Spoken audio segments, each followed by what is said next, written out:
How's it going, Bruins fans? Welcome into another episode of the UCLA Bruins Insider Podcast on Sports Illustrated from the Fans First Sports Network. My name is Tom Cavanaugh. You can follow me at TCAV30 on Twitter/X or follow our insider pages at UCLA Insider on SI to get all of the daily up-to-date content. Today, we are going to be focusing on kind of a prediction in a way, just thinking about who out of this draft class for UCLA, the 5 guys that were picked, who has the best chance to start week 1?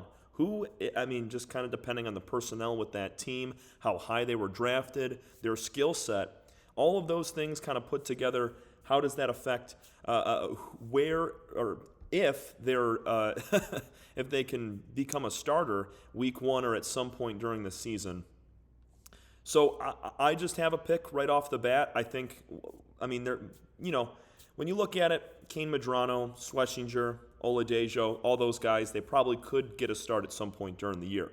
But I'm thinking and just focusing on the guy that I think is most likely to start week 1, start the most games, and have the highest impact for their team. And I think it's going to be the Tennessee Titans linebacker/edge rusher, Oluwafemi Oladejo. And I think this way because when you look at the personnel for this Titans team, it's pretty slim in that department. Oluwafemi was a second-round pick, and the Titans have a very bad defense from last year. So if anybody's going to make a start somewhere, it's going to be the second rounder on the much worse defensive team. Now, you could argue it's Schlesinger with the Cleveland Browns, but Cleveland's got a pretty darn good defense, and it's hard for Schlesinger to get on the field there as often as it will be for Oladejo. So when you look at it, Oluwafemi, we talked about this, 52nd overall, middle second round, I think earlier second round actually, he was taken by the Titans. 30 tackles in 12 games last year with 2 pass defenses, and he had a couple of sacks as well, 4.5 for that number in 2024 for Oladejo. And he's joining a Titans team that gave up the 3rd most points in the league last year at just over 27 a game. They allowed the 7th most rushing yards at just under 134 on the ground per contest, and it's just a necessary addition bringing him in. 100% they needed a guy to either play off the edge or the linebacker position, and this is what's kind of puzzling about Oladejo here is, when he was drafted, it said edge rusher right next to his name, and that's kind of what I had assumed him to be after he played a lot of linebacker for UCLA in his senior season. Through the draft process, he kind of transitioned into more of an edge rusher. You saw that a lot in the Senior Bowl. But you look at this Tennessee Titans roster right now via ESPN. At first, when he was originally drafted on the day of, he was put in as an edge rusher. He is now a linebacker in their system.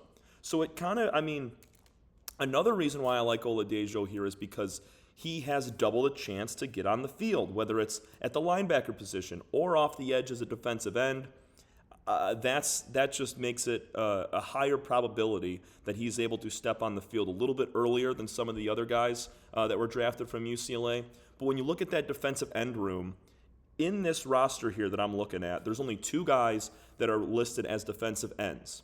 There's Draymond Jones. He is coming over from the Seattle Seahawks, a 6th-year veteran out of Ohio State, 28-year-old edge rusher, had 4 sacks last year for the Seahawks. He's been in the league, as we mentioned, for quite some time, and he was dealt over to Tennessee this year. So I'm going to guess he's going to start on one edge.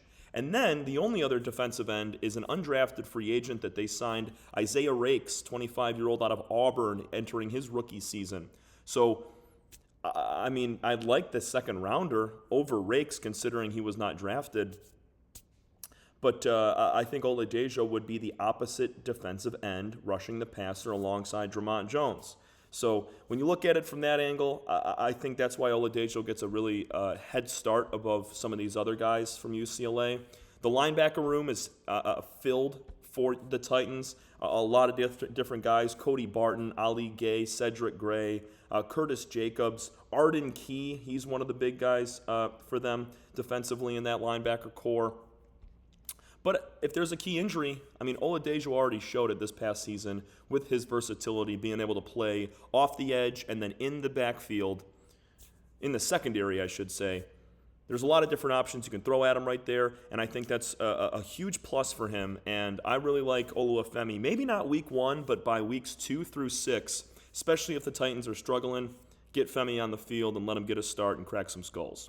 That's going to do it for us here on the UCLA Bruins Insider Podcast from the Fans First Sports Network. My name is Tom Cavanaugh. You can follow me at TCAV30 on Twitter/X, and also follow our insider pages at UCLA Insider on SI, both on Twitter/X and over on Facebook.